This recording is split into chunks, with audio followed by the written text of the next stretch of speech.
tak i litt av det som vi snakket om i juni, og så skal vi gå litt videre. Og Igor han skal snakke om View on the Russian History and Russia's Future. Og Igor har jo da bakgrunn fra kan vi si, teknikk. Så Igor, vær så god, det er intervjuet. Great thanks to NRC, thank you Jarle, thank you Rona for giving a chance to present here at probably the most beautiful city in Norway and maybe in Scandinavia. And great honor to have a word after His Excellency. So I'll talk a little bit as a continuation of the previous presentation, or I would rather call it a talk. I hold three months ago, and at that time I was talking about the Russian culture, Russian national character. And I was trying to sort of build an explanation why Russians are as they are and how the Russian history affected the creation or establishment of the typical features of the Russian character. And now I would like to continue with this theme, but I will talk more about the history. And perhaps some of you who attended the previous seminar will find some similarities, but in order to build my case, I really need to start a little bit from the scratch, so please bear with me, but I'll sort of move to a new stuff eventually. So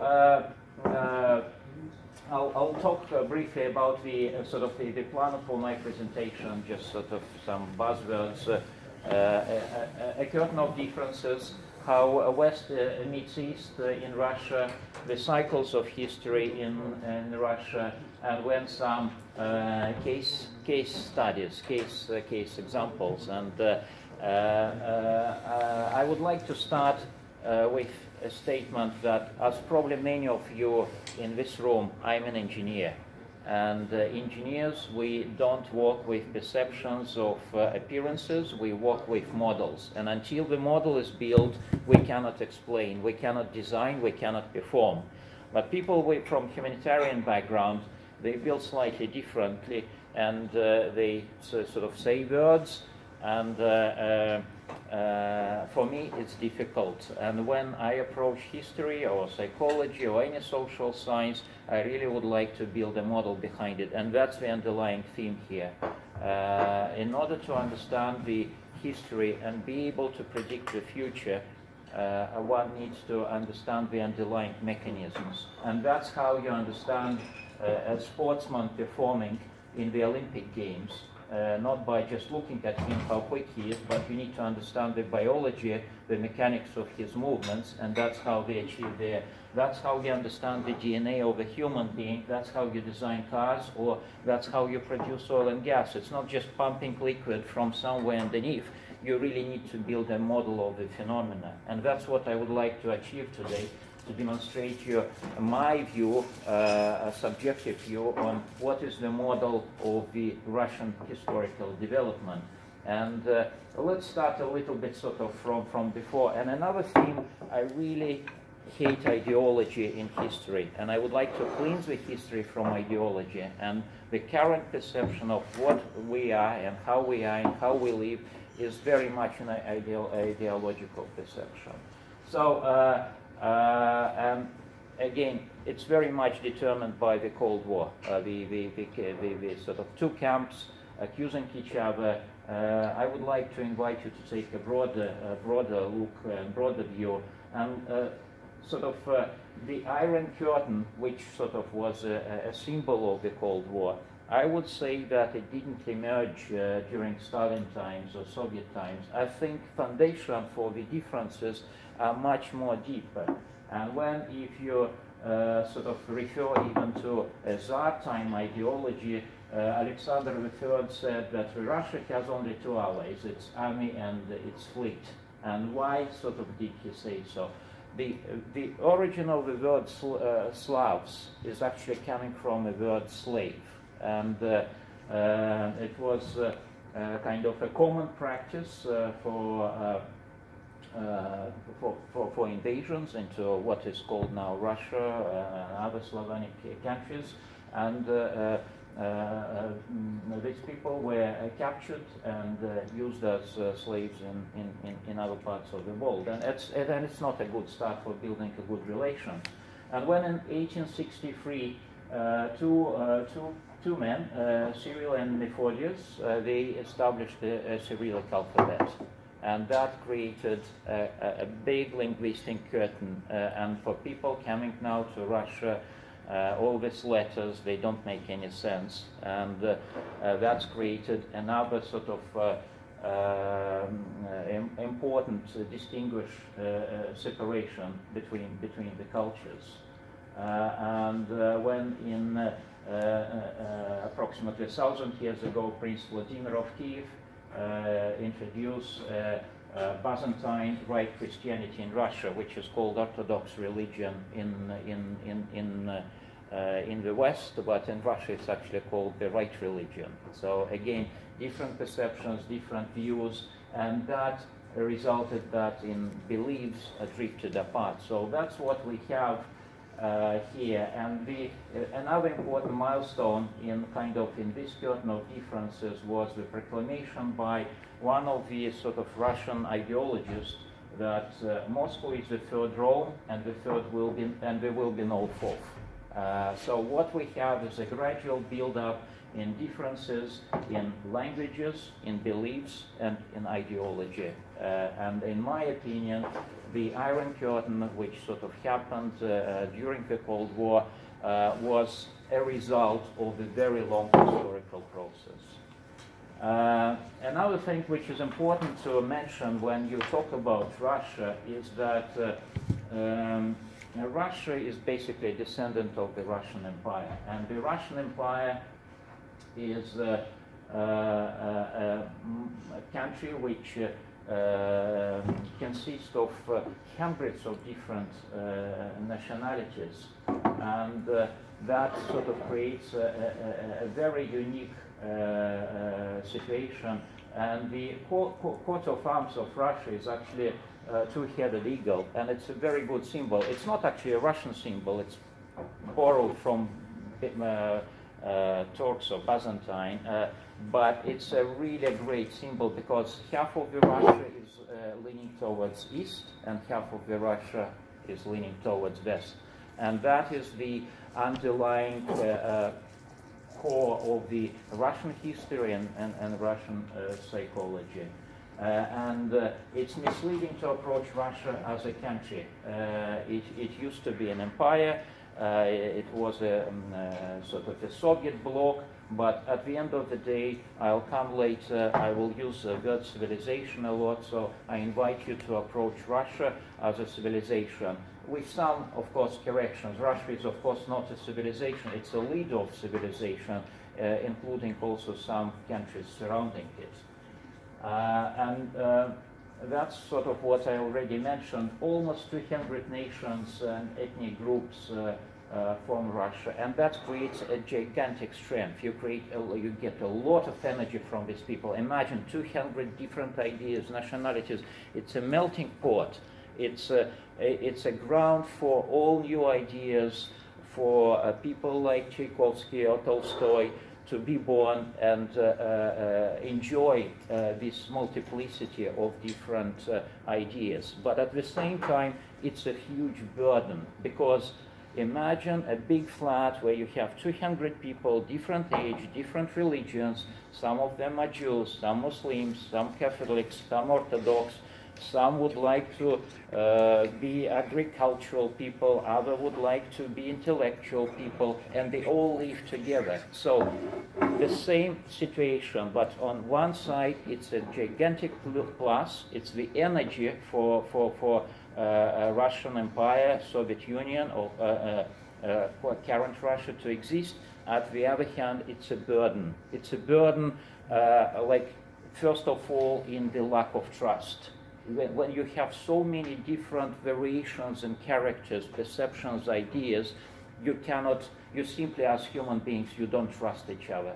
And that's bad for the country. And that explains some of the problems which Russia, for all its history, has encountered. So again, sort of pluses and minuses, west, east.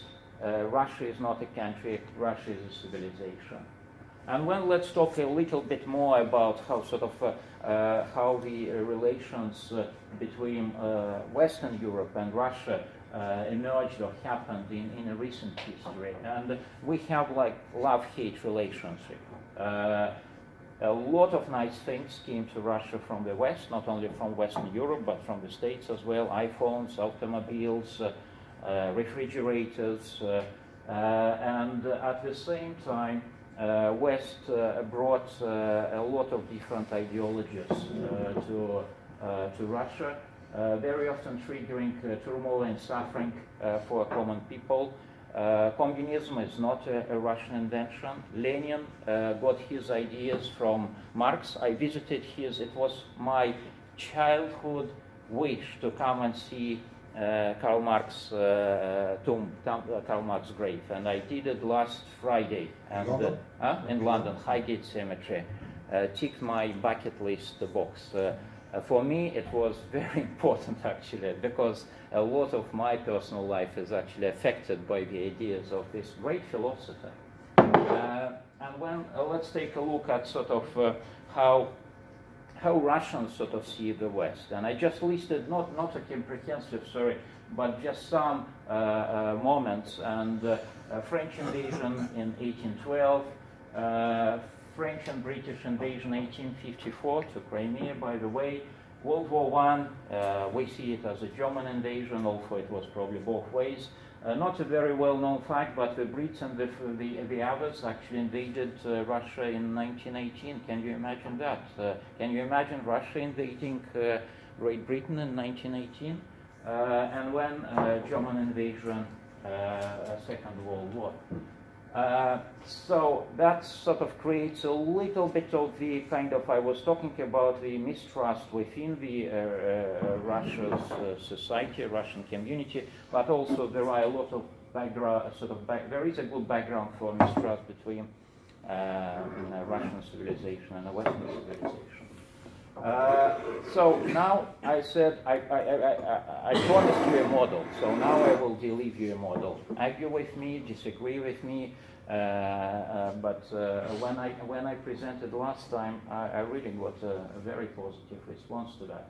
So what I see is that the Russian history is a reflection of the Russian dual nature. It's kind of the roller coaster, and this is a very famous you must have seen this toy. For some reason we claim it's a Russian. Exactly. I don't think it's a Russian toy, but it's yeah. So it's Vankovstanka, or I think it's called Roly-Poly in English. Exactly. So basically, it's a toy which sort of moves back and forward and never falls, and that's what I see as the model of the Russian history, actually. It's a confrontation of two opposing ideologies. It's a Russian self-sufficiency, and there are different names for that, but Slavophilism, Stalinism, Putinism, and one adaptation of the foreign models, Westernism. And the typical representations or representatives of the Westernism are Prince Rurik, a guy who introduced Christianity in Russia. Prince Rurik, it's your Viking prince who more or less established Russia. Prince Vladimir, who brought Christianity. Peter the Great, Decembrists, Lenin, who brought socialism, and Gorbachev, who introduced free market economy to Russia. And Slavinism, I will talk it a little bit later. But in the whole history of Russia, we see that these two ideologies, they continuously fight each other, and it moved back and forward from one extreme to another. And at the end of the day, the country always bounces back. But this is like good for politicians, but common people normally found themselves in the midst of this. And normally it's not good. Normally it's just suffering when one pendulum goes into one extreme and another extreme. And it's a very painful process for adaptation of foreign ideas And when eventually country will, after the influx of foreign ideas, like let's say communism, country would eventually bounce back to adopt a course of self-sufficiency, resulting in the prosperity of the state, but not prosperity of the people. And that's what you mentioned. It's fairly unique with Putin. It's probably first time, maybe in the whole history of Russia, or at least in the modern history, where there is some kind of a correlation between prosperity of the state and prosperity of the people. Although it was done in a fairly ugly manner, I would say. First, it started with prosperity of 20 people, oligarchs, and when they and then gracefully allowed the rest of the people to get some of the money, some of the cash. And when self-sufficiency results in the isolation and self-isolation of the country, the nations again drift away from Western Europe, from cultural tradition, and isolation is followed by stagnation. And I know very well Brezhnev's time. I was in the midst of stagnation, but it's not the only period where such situation occurred. And Boris Godunov, Tsar Nicholas II, the guy who more or less created the revolution, Lenin just sort of took advantage of what Nicholas II presented to him. And after that, it's a collapse. And when there were many periods like that, so dramatic periods when the whole country was disseminating and collapsing, and Tsar Vasily IV, Prime Minister Kerensky, President Yeltsin, that's the complete collapse of the country. And that's the description of the cycle I see as a characteristic feature. And these cycles sort of the length, the wavelength of the cycle is about slightly less than 100 years. And I don't have an explanation why it is like that, but my hypothesis is that these are generations. So basically, we have 4 generations negating each other, and you have one generation introducing, for example, foreign ideas, second generation contemplating what exactly the hell is happening. No, we don't want Western ideas, we want to be independent. Next generation is struggling with the sort of this profound just reliance on Russia only, and the fourth generation betraying completely everything and looking for some new adventures. And that's the model, and that's the model which I think explains the Russian character, but the purpose of this today's talk, I would like to talk about a little bit about the history, to explain how the Russian history developed. Forget about the ideology, communism, fascism, this is ideology, but the real interest of the sort of people or states, I think they are not ideological. And to conclude on sort of this part and sort of trying to get some advantage of having this model in place, I would just sort of want to stop and summarize everything what I've just said. So Russia and West share common values, and the most important value is Christianity. Even if many of us are non-believers in this room, like me, for example, but we are still Christians in our moral sort of views, in our perceptions. We sort of still build on the foundation of the Christianity, and that's gigantic. That's why Russia and the West have so much in common, and that's probably DNA, which is like 90% of our DNA is coming, in my opinion, coming from Christianity. The 10% is different, but for 20%, for 90%, we're very similar. And we live in the same neighborhood, and I will talk about it later. Neighborhood is extremely important. The feeling that we're neighbors, or not even the feeling, but the necessity, and the fact that we're neighbors creates also a special relations.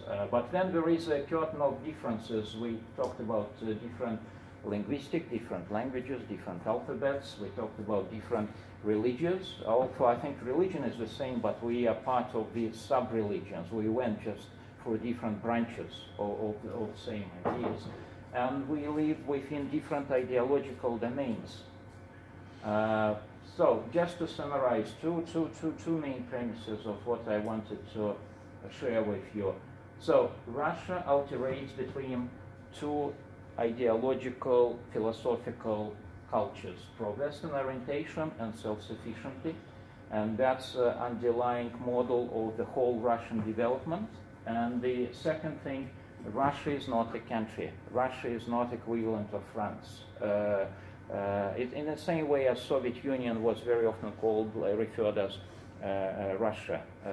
At that time it was wrong, and it's still wrong now to call Russia Russia, because Russia is 200 different nations, and there are also some other neighboring states which are also heavily influenced by Russia, Belarus, Kazakhstan, even Ukraine. It's very difficult to sort of discuss this at the moment. It's very unclear. So two main premises, two different ideologies within Russian history, and Russia is not a country, Russia is a civilization. And from that, I'm saying not only we can explain what happened to Russia, but from that we can build a model on what perhaps will happen to Russia. If you have a model, you can predict. It's not a crystal ball.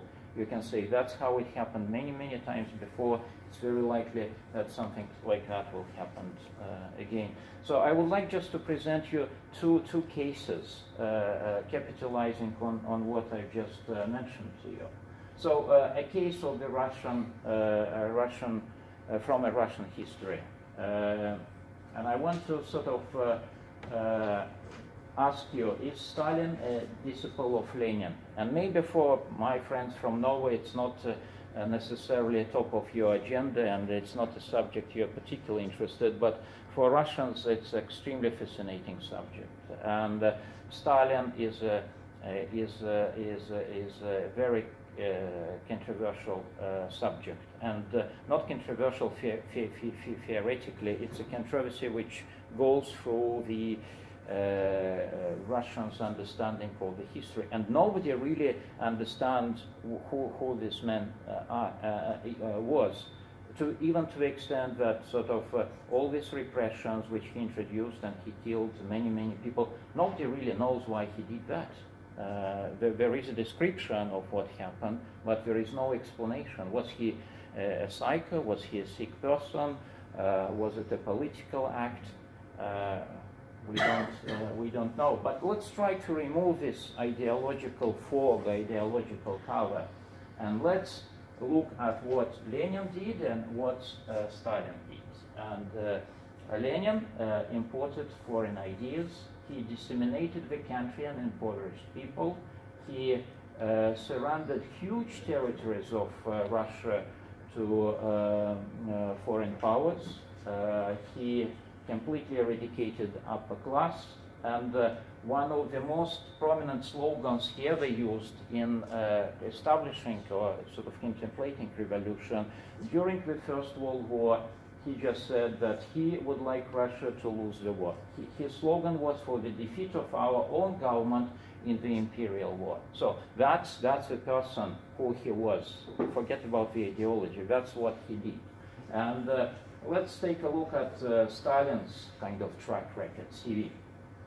He is also sort of ideologically, he was still a Marxist and so forth, but his ideology was completely independent. He was not relying on people from the Western Europe. He created his own brand of Marxism, and he became not a follower of the ideology, but a leader of ideology. He built a superpower. He gained territories and expanded the sphere of the country. He eradicates Lenin's old gods. And when the next World War came, he said, Moscow behind us, not a single step back. So this is the track record. And people still claim that Stalin is a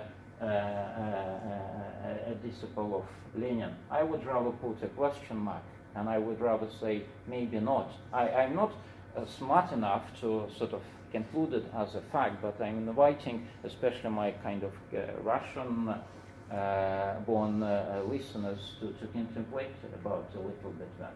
So what I would like to suggest is that ideologically they both belong to the same camp, but as statesmen they are completely opposite. And my theory is that the reason why repressions happened is that basically Stalin was eradicating everything what Lenin was. And the same happened to him, because when Khrushchev came in power, Stalin was thrown away from the mausoleum. He was accused of crimes and so forth. But Stalin was much smarter than Khrushchev. He decided to maintain the cover, a vision of the continuity between Lenin and Stalin, because he needed Lenin's ideology and so forth. But I think in his real sort of as a statesman, he had a completely different model, different views, and that's what he again, this is just a hypothesis. This is not a fact. And the name of the talk, or my talk, is my view on a history. And let's take a look at the issue of Russia being a civilization. And I really like this author, an American, Samuel Huntington, who in 1993 introduced a perception of the clash of civilizations. The notion of civilization existed for many years, decades, centuries, but the fact that the history is perhaps controlled by the clash of civilizations was really argued by Huntington. And 1993 was still in the midst, sort of just the Cold War was still very evident at that time, and that's what he sort of suggested, that he split the whole world into civilizations: Islam civilization, Chinese, Buddhism, American, and when he combined Europe, Australia, and United States in one Western civilization, and Russia at that time was much bigger. We're supporting, actually I think I made a typo here, I think it was probably in 1983, I'm not quite sure. So he combined the Orthodox religion countries into sort of Orthodox civilization. And that's sort of, I really think that explains a lot in what's happening in the world. And if you look even at the current events, in the same way as I mentioned to you, nobody can explain Stalin times in Russia. In the same time, I think we're struggling to explain what's happening currently in our world. Why Russia invaded in Syria, why a war in Iraq took place, why a war in Libya took place. There is no logical explanation if you look at it just from the point of view of relations of different countries. But if you take the civilization approach, then I think it all makes sense. All this war are happening, in my humble opinion, as a result of civilization interest, conflicts.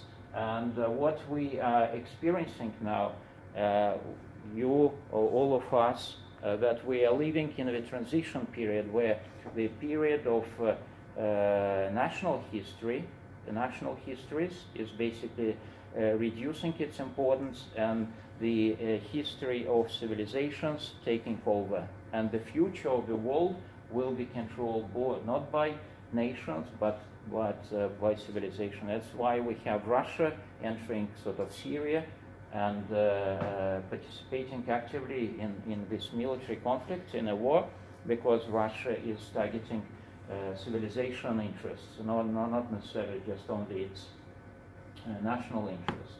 And another thing I would like to mention is that Huntington attributed beginning of this civilization conflict to the times of the completion of the Second World War. He basically attributes the conflict of civilization to an Iron Curtain, to a Cold War, and I'm not quite sure if this is right, and I'm not quite sure is actually his definition of civilization is 100% correct. And if we talk about the Second World War, I think Second World War included several wars. There were several wars happening in the same sort of battlefield, but they were driven by different factors. There was a colonial war, a war for distribution of colonies. There were national wars, like occupation of France by Germany, but also I suspect that this way also civilization was. And if you take a look at the percentage of casualties in this conflict, you'll see a huge jump typically in a conflict between Germany and France, 2%, so less than 2% of national population vanished or died. If you see how many people in Belarus, in Poland, in Russia died, we are talking about 10, 15, 17%. So I think these were two different wars. The war in Germany against France was an occupation. A war between Germany and let's say Poland was extinction. Sort of that. These are completely different models how it was done. And when after the Second World War, situation completely reversed, and it was a gigantic defeat to a Western civilization as a result of the Second World War. And when another thing I would like to challenge in Huntington's perception is his desire or his view that the United States and Europe is the same kind of civilization. Not many people in Norway or outside Russia have heard about a brilliant historian, Lev Gumilov, who created a theory of ethnogenesis, or a theory of the development of ethnos. And where he explains what are the sort of the underlying motives, he introduces the whole perception that the length of the life of the nation is the same as of a human being, more or less. The nation goes through rapid development, growth, prosperity, aging, stagnation, and dying. And he claims that absolutely all nations go through this cycle. And if you take his ideas on board, I'm really struggling to imagine or see why United States and France can be joined in one civilization. What is common between United States and France? Hollywood and French fries, nothing else. Languages are different, history is different, they are not neighbors, geography is different. So I think the combination or joining United States in a Western civilization, or making one Western civilization in the initial history, is dictated by the logic of the Cold War. I would claim that these are completely sort of neighboring reality, but different civilizations. And if you accept that point of view, then it all becomes very clear, and the Trumpism, it becomes obvious. It's very logical. Why should United States sort of be friends with Europe if Russia is gone and there is no common enemy? And when I would like I'm coming to the conclusion of my talk, and here I will kind of bring the two main underlying ideas about the